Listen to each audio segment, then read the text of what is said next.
수요 기도의 시간에 우리에게 주신 하나님의 말씀은 창세기 47장 13절부터 17절까지의 말씀입니다. 우리 함께 이 말씀을 함께 읽도록 하겠습니다. 교독하시죠. 제가 먼저 13절, 여러분이 14절, 그리고 마지막 절은 함께 읽도록 하겠습니다. 기근이 더욱 심하여 사방에 먹을 것이 없고 애굽 땅과 가나안 땅이 기근으로 황폐하니 요셉이 곡식을 팔아 애굽 땅과 가나안 땅에 있는 돈을 모두 거두어들이고 그 돈을 바로의 궁으로 가져가니 애굽 땅과 가나안 땅에 돈이 떨어진지라 애굽 백성이 다 요셉에게 와서 이르되 돈이 떨어졌사오니 우리에게 먹을 거리를 주소서 어찌 주 앞에서 죽으리이까. 요셉이 이르되 너희의 가축을 내라 돈이 떨어졌은즉 내가 너희의 가축과 바꾸어 주리라. 함께 읽겠습니다. 그들이 그들의 가축을 요셉에게 끌어오는지라 요셉이 그 말과 양떼와 소떼와 나귀를 받고 그들에게 먹을 것을 주되 곧 그 모든 가축과 바꾸어서 그의 동안 먹을 것을 그들에게 주니라. 아멘. 기도하겠습니다. 하나님, 함께 예배하지 못하고 이렇게 온라인이라는 공간에서 예배하는 지가 꽤 긴 시간이 지나가고 있습니다. 우리에게 긍휼을 베풀어 주시옵소서. 이 시간이 우리의 신앙이 더 단단해지게 하시고 우리가 하나님 앞에 나와 예배하는 이 예배의 소중함을 깨닫는 시간 되게 하여 주시옵소서. 이 시간이 오히려 우리의 자녀들에게 믿음이 심기는 귀한 시간 될 수 있도록 도와주시고 우리의 이웃들을 사랑과 긍휼의 눈으로 바라볼 수 있는 시간 되게 주님 도와주시옵소서. 이 시간 성령께서 이 말씀 가운데 함께 하셔서 말씀이 선포될 때에 우리의 심령과 우리의 감정과 우리의 뜻이 온전히 성령께서 주장하시는 데 따라서 움직여갈 수 있도록 하나님께서 함께 하여 주실 것을 믿으며 예수님의 이름으로 감사하며 기도하옵나이다. 아멘. 개인적으로는 실제 딱 한 번밖에 개인적인 만남을 가져본 일이 없지만 제 목회에 가장 큰 영향을 끼친 분은 아마도 로버트 수기교회를 담임하셨던 김동호 목사님일 겁니다. 개인적으로는 신대원 한 학기 동안 강의를 들은 게 전부입니다. 그리고 그 이후에는 주로 목사님의 이 설교나 혹은 아니면 많은 책들을 읽으면서 목회의 영향을 굉장히 저는 많이 받았습니다. 아마 모르긴 해도 김동호 목사님 책 가운데 제가 지금까지 출간된 책 가운데 안 읽은 책이 아마 없을 정도일 겁니다. 그 글 가운데 아주 인상적이었던 글 하나를 좀 소개하면서 오늘 본문의 말씀을 시작하고 싶습니다. 이런 내용입니다. 우리 속담에는 뭐로 가도 서울만 가면 된다는 말이 있습니다. 그리고 우리가 흔히 하는 말 중에 꽁 잡는 게 매라는 말도 있습니다. 그리고 같은 맥락으로 개처럼 벌어서 정승처럼 쏜다는 말도 있습니다. 우리가 이 모든 것은 식과 과정이 좀 잘못되었어도 답과 결과만 좋다면 좋은 것이다 라고 하는 생각을 담고 있습니다. 이게 굉장히 위험한 발상이라는 겁니다. 목사님이 보시기에 뭐로 가도 서울만 가면 된다라고 말하지만 실제로 뭐로 가면 서울을 못 간다는 겁니다. 그럴 수가 없다는 겁니다. 개처럼 벌어서 정승처럼 쓰면 된다 말을 하는데 개처럼 벌어서 정승처럼 쓰는 사람을 사실 목사님 살아오면서 보지는 못했고 또 그렇다 할지라도 정승처럼 사용한다 할지라도 개처럼 번 것이 정당화될 수는 없다는 겁니다. 글을 조금 더 읽겠습니다. 여러분, 문제를 풀 때에 정확한 답을 내기 위해서 무엇보다 중요한 건 정확한 바른 식을 찾는 것입니다. 바른 식을 찾아내지 못했다면 바른 답을 얻어낼 수 없었기 때문입니다. 여러분, 잘못된 방식, 잘못된 식을 가지고 바른 답을 얻을 수 없다는 얘기입니다. 사람들은 혹시라도 이 식이 틀려도 답만 맞으면 된다 뭐 이런 식으로 얘기를 하는데 사실 그건 불가능한 일이라는 겁니다. 혹시 어쩌다가 실수로 식이 틀렸는데도 답이 맞는 수가 있기는 합니다. 그러나 그렇다고 해서 거기에 인생을 걸 수는 없는 겁니다. 그것은 만에 하나 맞은 것이지 늘 맞는 것은 아니기 때문입니다. 여러분, 틀린 답을 고치려고 하면 틀린 식을 찾아내서 그 방식을 바꿔야 되는 겁니다. 여행지를 가려고 할 때 목적지 정확하게 도달하려면 바른 길을 찾아야 되는 것이고 수학 공식 풀려고 하면 그 공식이 있어야 답이 나오는 겁니다. 근데 식은 틀렸는데 답이 맞는다, 이런 건 있을 수가 없다는 겁니다. 이게 우리 인생에도 마찬가지란 얘기를 하시는 겁니다. 우리 인생의 중요한 문제들을 풀기 위해서는 우리가 바른 방식, 바른 식을 가지지 않으면 이 중요한 문제들을 풀어나갈 수가 없다는 겁니다. 오늘 본문은 어려움을 당할 때에 성경이 말씀하고 있는 바른 방식이 무엇인가를 알려주고 있습니다. 오늘 본문 13절의 말씀 우리 함께 읽도록 하겠습니다. 시작. 기근이 더욱 심하여 사방에 먹을 것이 없고 애굽 땅과 땅과 가나안 땅이 기근으로 황폐하니. 여러분, 우리의 삶에도 기근이 찾아올 때가 있다는 말입니다. 가나안 땅이라고 해서 기근이 없는 것도 아니고 애굽이라고 해서 기근이 없는 것도 아닙니다. 우리의 삶에 기근의 때는 찾아옵니다. 그러면 이런 기근의 때, 이런 위기 앞에서 우리는 어떻게 반응해야 합니까?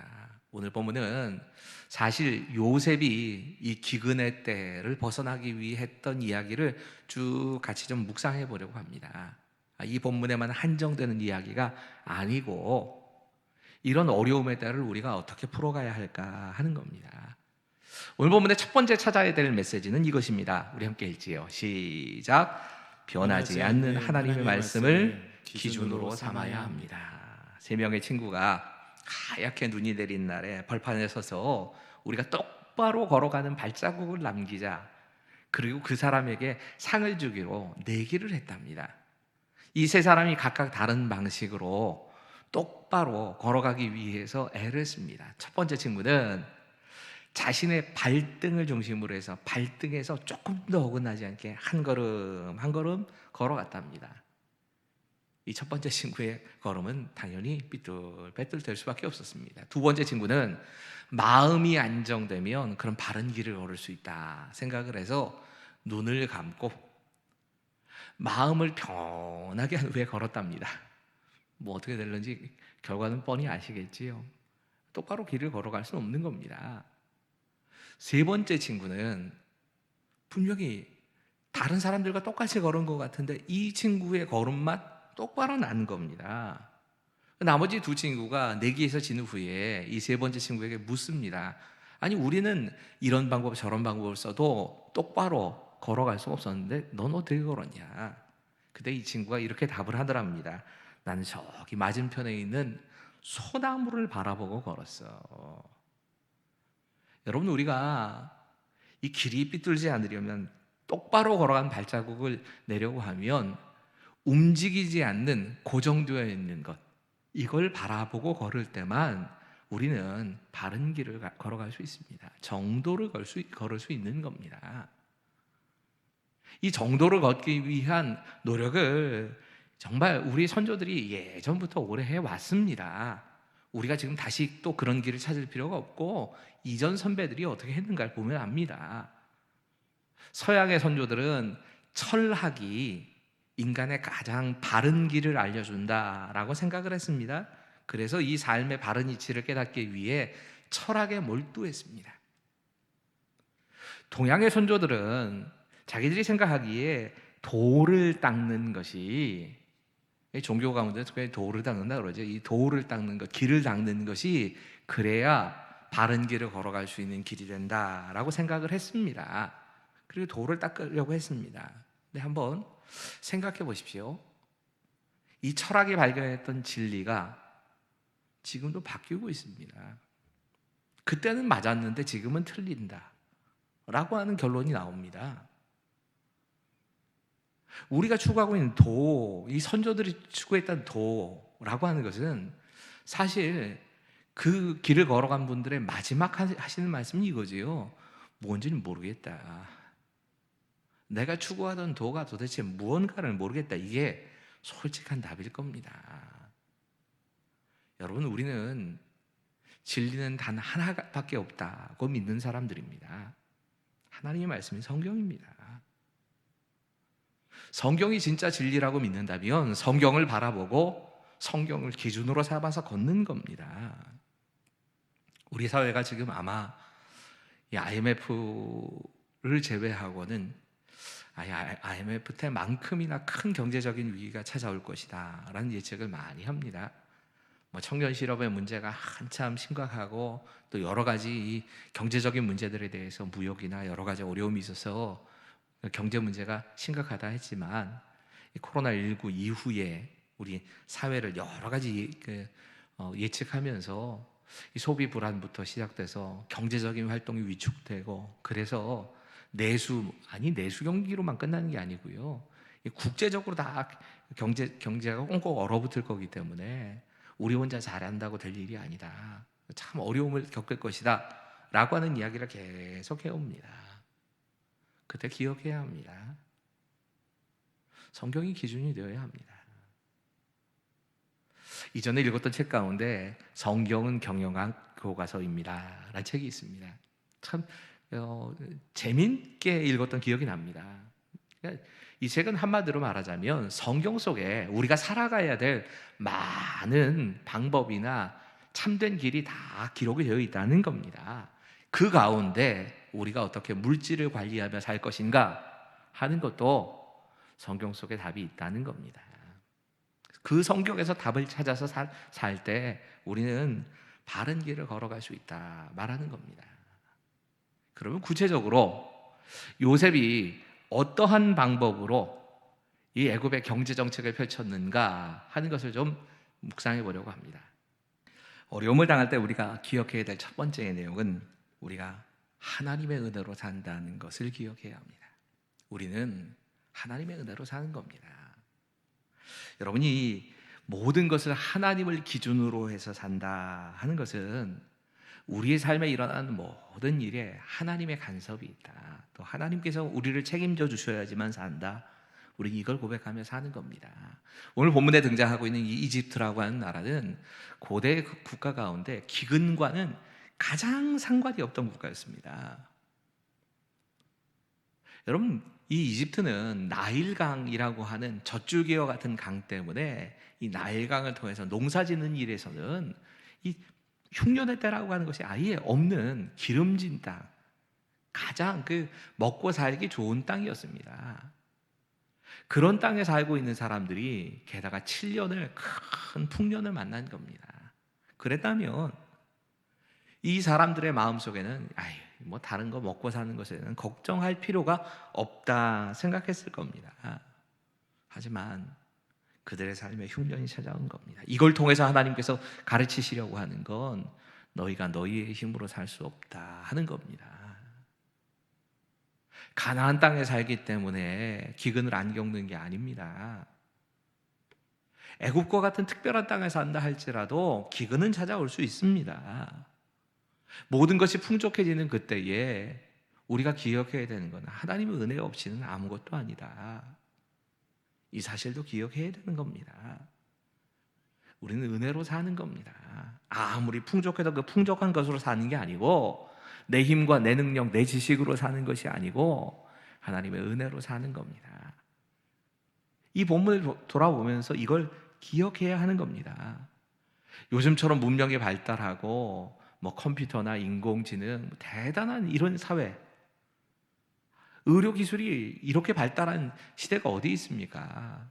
근데 그 각국이 가지고 있는 방역 체제가 보이지 않는 바이러스 하나 때문에 다 무너져 버렸습니다. 해결이 안 되는 겁니다. 우리가 생각하기엔 우리가 대단한 것을 누리고 대단한 것을 뭐 하면서 산다 생각하지만 하나님께서 그냥 우리의 삶을 눈 감아버리시면 끝나는 겁니다. 다른 거 의지해봐야 소용없습니다. 땅을 의지해봐야 소용없고 뭐 자식을 의지해도 어느 순간 뭐 소용없는 겁니다. 인생을 의지해봐야 소용없습니다. 우리가 의지할 수 있는 분은 진짜 하나님밖에 없습니다. 그렇게 우리가 하나님을 의지하고 살아가는 사람이라면 진짜 찬송가 301장을 고백하게 됩니다. 지금까지 지내온 것 주의 크신 은혜라 한이 없는 주의 사랑 어찌로 말하랴. 자다 깨나 주의 손이 나를 살펴주시고 모든 일을 주 안에서 형통하게 하셨습니다.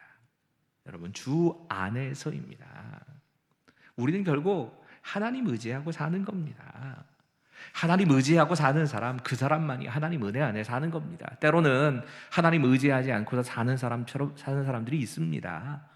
편안하게 사는 것처럼 보입니다. 하지만 그 마음속에는 늘 불안합니다. 확신이 없습니다. 또 하나님 의지하지 않고 사는 사람들은 결국엔 어려움을 당할 때에 하나님의 도우심을 구할 수가 없는 겁니다. 우리는 은혜로 삽니다. 우리가 이 어려움을 당하면서 기억해야 될 또 하나의 메시지가 있습니다. 함께 읽겠습니다. 시작. 인생의 풍년의 때에 다가올 흉년을 대비해야 합니다. 여러분, 이것이 중요한 원칙입니다. 풍년의 때, 흉년을 대비해야 사는 겁니다. 인생에는 항상 풍년만 있는 것이 아니고 흉년도 찾아오고 위기도 찾아오고 기근도 찾아올 때가 있다는 겁니다. 하나님께서 요셉을 통해서 그 기근의 때를 준비하게 하셨다는 것 기억하셔야 합니다. 그게 맞는 겁니다. 바로에게 꿈을 꾸게 하시고 흉년의 때가 온다는 사실을 미리 알려주셨습니다. 그리고 그 사실을 알고 요셉은 이건 어쩔 수 없는 일이야 하고 손 놓고 포기하고 지내는 게 아니라 7년의 풍년의 때에 흉년을 대비해서 준비합니다. 흥청망청 살지 않고 잘 준비했습니다. 그렇게 흉년의 때를 준비했기 때문에 요셉 때문에 살아난 겁니다. 여러분, 이 애굽 사람들 입장에서 생각해 보십시오. 요셉이 국가적으로 아주 풍년의 그 때에 국가적인 차원에서 흉년의 때를 대비하는 무슨 정책을 핍니다. 대비책을 세우는 겁니다. 국가의 돈으로 곡식을 사들이고 또 저장하고 이런 모습을 봤다면 백성들도 사실은 저게 맞지 않은가 하고 생각하고 준비하는 게 당연히 맞는 겁니다. 이 흉년을 대비했어야 맞는 겁니다. 근데 아무도 그렇게 하지 않습니다. 그리고 갑자기 찾아온 이 흉년의 때를 만났더니, 기근을 만났더니 모두가 다 큰 어려움을 겪게 된 겁니다. 다 같이 배고파진 겁니다. 여러분, 우리의 인생에도 풍년을 만났다면, 모든 것이 풍족해지는 그때를 만났다면, 그때가 내 인생의 흉년이 찾아올 때, 기근이 찾아올 때를 준비하라 하신 하나님의 사인이다 생각하고 준비해 가야 합니다. 오해하지 마십시오. 지나치게 아끼는 것, 그거 자체가 믿음이라고 말씀은 못 드립니다. 또 때로는 정말 믿음으로 살기 위해서 모든 재정을, 한 달의 재정이 있으면 그 재정을 다 하나님이 뜻하시는 대로 사용하면서 살겠다, 그런 교회들도 있습니다. 그건 또 믿음으로 하는 그 아주 귀한 일이라고 생각합니다. 하지만 또 한편으로 조금은 넉넉한 그때에 어려울 때를 대비해서 준비하는 것, 이것도 지혜입니다. 이것도 하나님 말씀하시는 겁니다. 여러분, 인생을 살아가면서 우리의 삶에 이 풍성함을 누릴 수 있는 시기들이 있습니다. 근데 그때를 우리가 영적인 기근이 찾아오고 흉년의 때가 찾아올 때를 준비하는 마음으로 내가 준비해 놓지 않으면 어려움을 당할 수 있습니다. 지금 눈을 뜨고 성경을 읽을 수 있을 때, 하나님 말씀을 가까이 할 수 있을 때 가까이 해두십시오. 그러지 못할 날이 우리에게 찾아올 수도 있습니다. 언제고 하나님께 나아와 기도하고 찬양하고 할 수 있는 그때, 영적으로 풍년의 때, 그때를 그냥 헛되게 보내지 마십시오.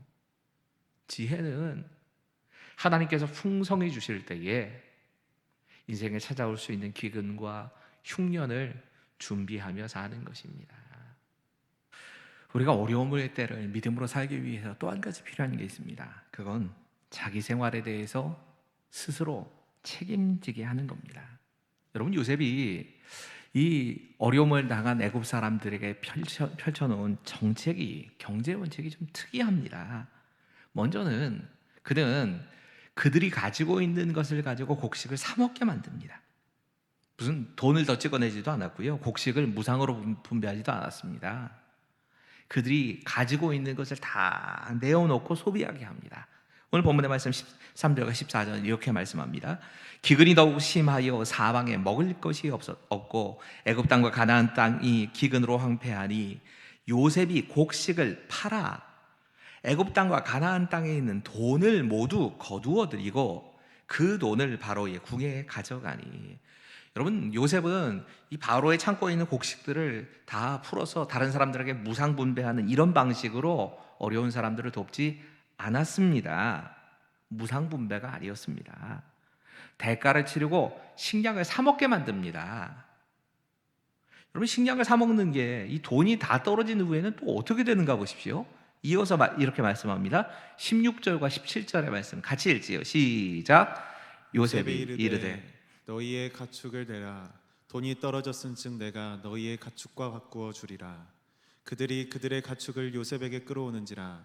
요셉이 그 말과 양떼와 소떼와 나귀를 받고 그들에게 먹을 것을 주되 곧 그 모든 가축과 바꾸어서 그의 동안에 먹을 것을 그들에게 주니라. 여러분, 지금 가난한 사람들을 돕기 위해서 요셉이 취했던 방법을 좀 눈여겨봐야 합니다. 무상으로 식량을 주지 않았습니다. 우리가 종종 가난한 사람들을 돕기 위해서 그냥 무료로 무상으로 그들을 그냥 구제하는 이런 일들을 할 때가 있습니다. 물론 정말 어려움에 빠졌을 때는 그렇게 도와야 할 때가 있습니다. 당장에 먹을 것이 필요해서 도와줘야 될 때가 있습니다. 그런데 그것이 긴 시간 계속되다 보면 그 사람들에게 오히려 독을 쌓는 결과를 낳을 수가 있습니다. 값싼 동정이 될 수 있다는 겁니다. 쉬면서 다른 사람들이 벌어다 주는 돈을 가지고 오랜 시간 동안 이렇게 먹고 사는 이런 사람들이 되면 그럼 무능력한 존재가 되는 겁니다. 여러분, 그걸 성경은 해결책이라고 보지 않았습니다. 우리가 구제연금 몇 푼을 다른 사람들한테 나누고 나서 그리고 책임을 다하는 척 그렇게 생각해서 안 됩니다. 그보다 더 근본적인 해책을 오늘 이 요셉이 보여준 겁니다. 요셉은 일자리를 만들어 준 겁니다.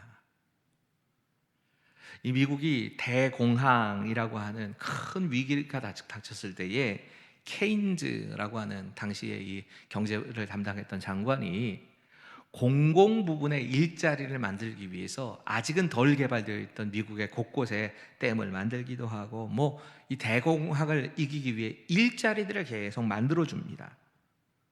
그리고 이 대공황이 끝났을 때에 미국 자체가 여러 나라 곳을 이제 개발하면서 부강해지는 결과가 생겨났고 실업자들은 저절로 그냥 사라지는 이런 일이 벌어지게 된 겁니다. 여러분, 값싼 동정이 중요한 게 아닙니다. 오히려 그 사람들에게 일자리를 창출해 주는 게 훨씬 중요한 일이 될 수 있습니다. 여러분, 오늘 요셉이 이렇게 하는 데는 나름대로 이유가 있습니다.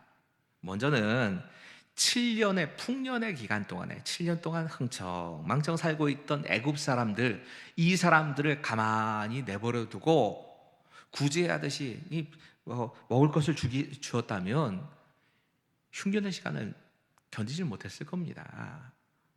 여러분, 사람은 풍족하게 살면 그 풍족한 삶에 익숙해집니다.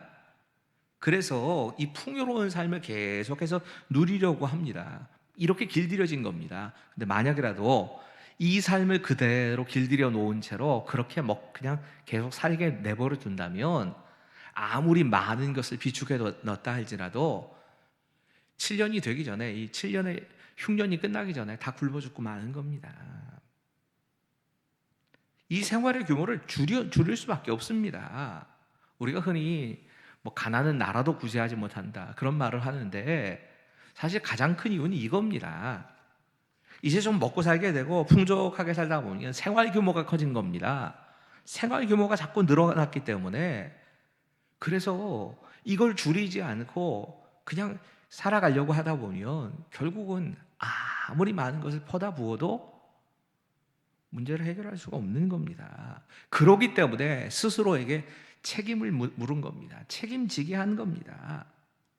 또 한 가지, 이렇게 경제적으로 어려움에 당하는 사람들, 이 사람들에 대해서 그저 돈 몇 푼으로 구제하는 것보다 일자리를 주는 것, 또 혹은 아니면 그들이 가지고 있는 것을 다 자기가 대가를 지불하게 하는 데는 또 다른 이유도 있습니다. 여러분, 사람은 다른 사람의 도움을 받고 살아가면서 큰 자존심의 문제가 흔들립니다. 내가 쓸모없는 사람인가 하는 생각에 빠지게 되는 겁니다. 그렇기 때문에 함부로 가난한 사람들을 돕고 그러다가 오히려 그들의 자존심을 잘못 건드려서 그래서 어려움을 겪는 경우들이 많이 있습니다. 여러분, 이 얻어먹는 것에 익숙해지게끔 사람을 만들면 안 된다는 겁니다.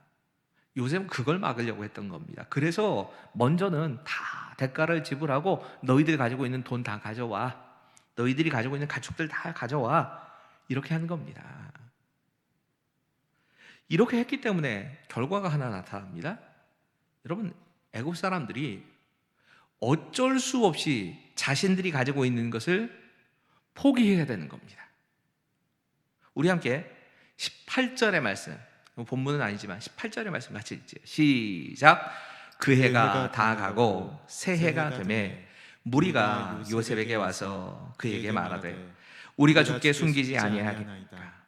우리의 돈이 다하였고 우리의 가축들도 주께로 돌아갔사오니 주께 낼 것이 아무것도 남지 아니하고 우리의 몸과 토지뿐이라.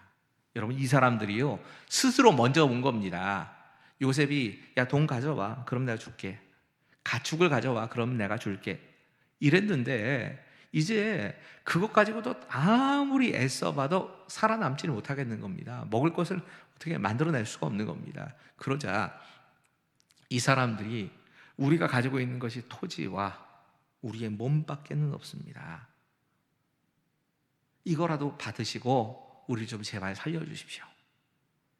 이렇게 한 겁니다. 사실은 요셉이 가르치려고 했던 건 바로 이겁니다. 하나님께서는 지금 요셉을 통하여서 포기하는 것을 가르치신 겁니다. 만약이라도 요셉의 정책이 이러지 않았다면 자신의 체면 때문에 자신의 땅 같은 걸 또 포기하려고 안 했을 겁니다.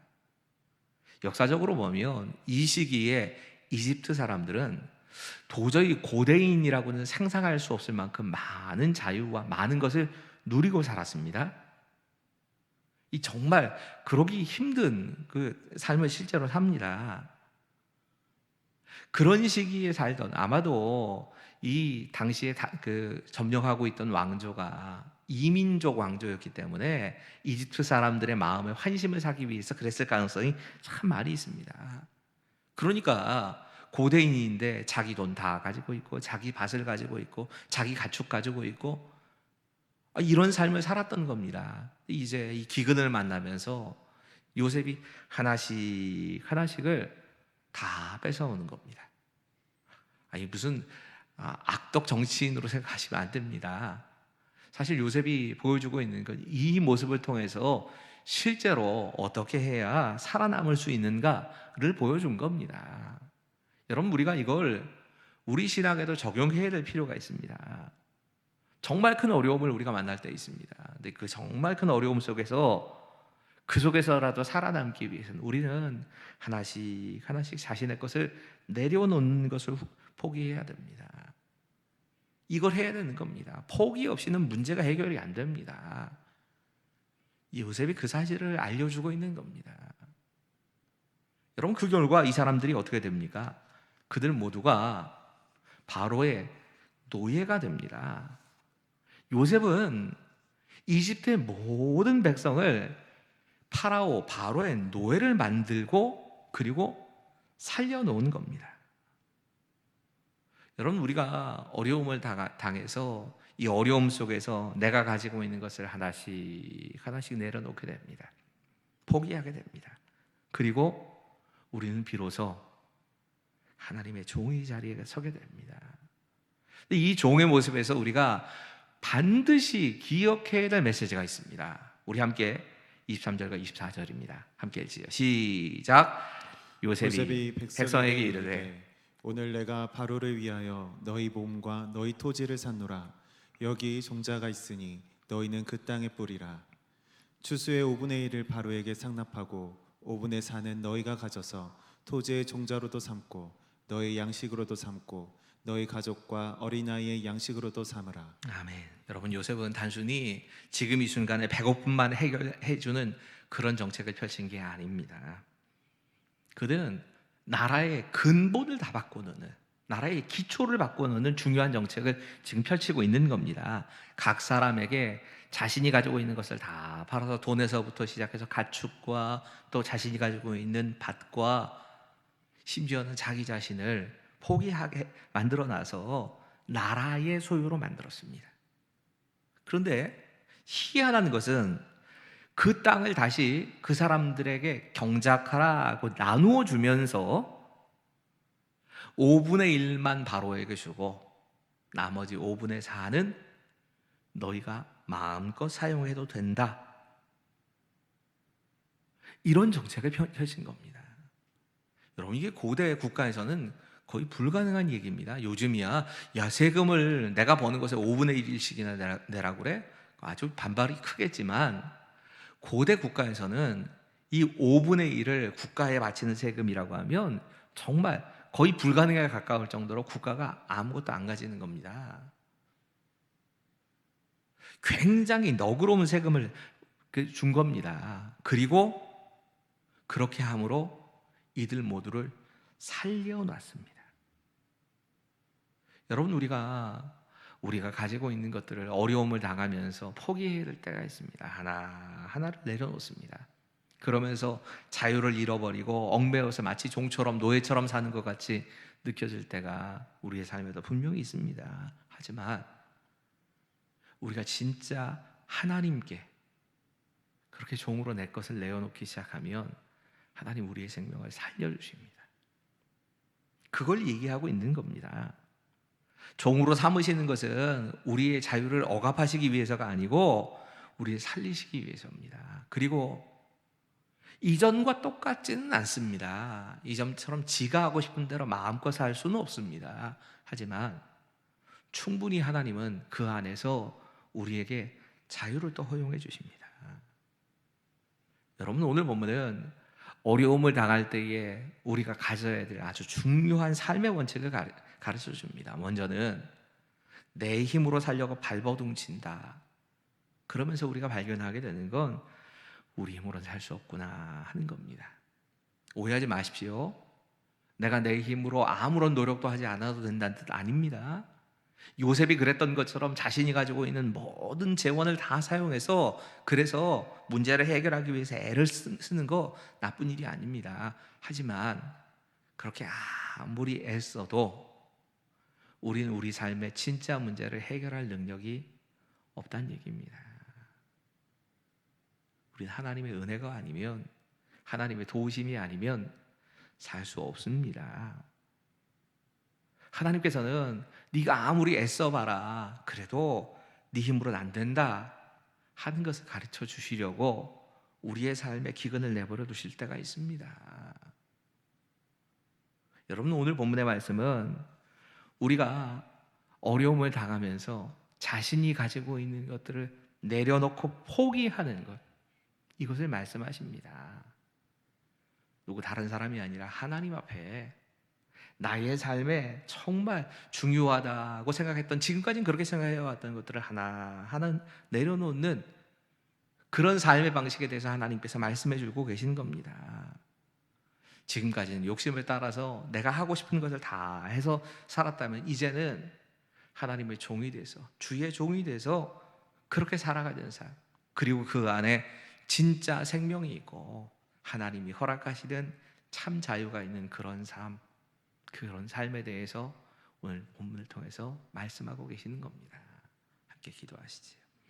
하나님, 우리가 어려움을 당할 때에 어떤 모습으로 하나님 옆에 서야 할까를 이 본문을 통하여서 가르쳐 주심에 감사합니다. 우리 삶의 기준이 하나님의 말씀이 되는 그런 시간들 될 수 있도록 도와주시옵소서. 우리의 삶에 그 어떤 것보다 하나님께 의지하지 않고 하나님의 은혜 아니면 살 수 없다는 것을 배우는 시간 될 수 있도록 주님 우리 안에 역사하여 주시옵소서. 요셉이 그랬던 것처럼 내가 할 수 있는 최선의 것을 다 사용하지만 그러면서 우리의 생활의 규모를 줄이고 우리의 삶에 정말 포기해야 될 것이 무엇인가를 하나하나 배우게 하시고 결국에는 이 시간이 우리가 하나님의 진짜 종으로 내 삶이 바뀌어가는 귀한 시간 될 수 있도록 주님 우리 안에 역사하여 주시옵소서. 함께 하실 것을 믿으며 예수님의 이름으로 감사하며 기도하옵나이다. 아멘.